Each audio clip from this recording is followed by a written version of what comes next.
जी बिल्कुल। सुनिए एक कहानी। एक बुद्धिमान कछुआ और एक घमंडी खरगोश। एक घने जंगल में एक बुद्धिमान कछुआ रहता था जिसका नाम था धीरज। वह अपनी धीमी गति और समझदारी के लिए जाना जाता था। उसी जंगल में एक घमंडी खरगोश भी था जिसका नाम था तेज।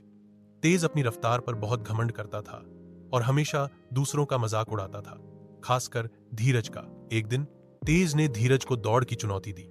हा हा हा, तुम जैसे धीमे जीव से दौड़ लगाना तो मेरे लिए बच्चों का खेल है, तेज हंसते हुए बोला। धीरज मुस्कुराया और चुनौती स्वीकार कर ली। उसने कहा, ठीक है, लेकिन शर्त यह है कि जो पहले नदी पार करेगा वह जीतेगा। दौड़ शुरू हुई। तेज अपनी पूरी रफ्तार से भागा और कुछ ही पलों में धीरज से बहुत आगे निकल गया। उसने पीछे मुड़कर देखा। धीरज अभी भी अपनी धीमी गति से आगे बढ़ रहा था। तेज को लगा कि धीरज तो कभी पहुंच ही नहीं पाएगा, तो उसने सोचा क्यों न थोड़ी देर आराम कर लिया जाए। वह एक पेड़ के नीचे लेट गया और जल्द ही गहरी नींद में सो गया। इधर धीरज बिना रुके लगातार अपनी मंजिल की ओर बढ़ता रहा। वह जानता था कि उसकी गति कम है, लेकिन उसका दृढ़ संकल्प बहुत मजबूत था। धीरे धीरे वह नदी के करीब पहुंच गया। उसने नदी पार की और जीत की रेखा तक पहुंच गया।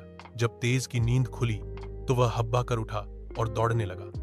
लेकिन जब वह नदी के पास पहुंचा तो उसने देखा कि धीरज पहले ही नदी पार कर चुका था और जीत चुका था। तेज शर्मिंदा हो गया। उसे अपनी गलती का एहसास हुआ। इस घटना के बाद तेज ने घमंड करना छोड़ दिया और धीरज से दोस्ती कर ली।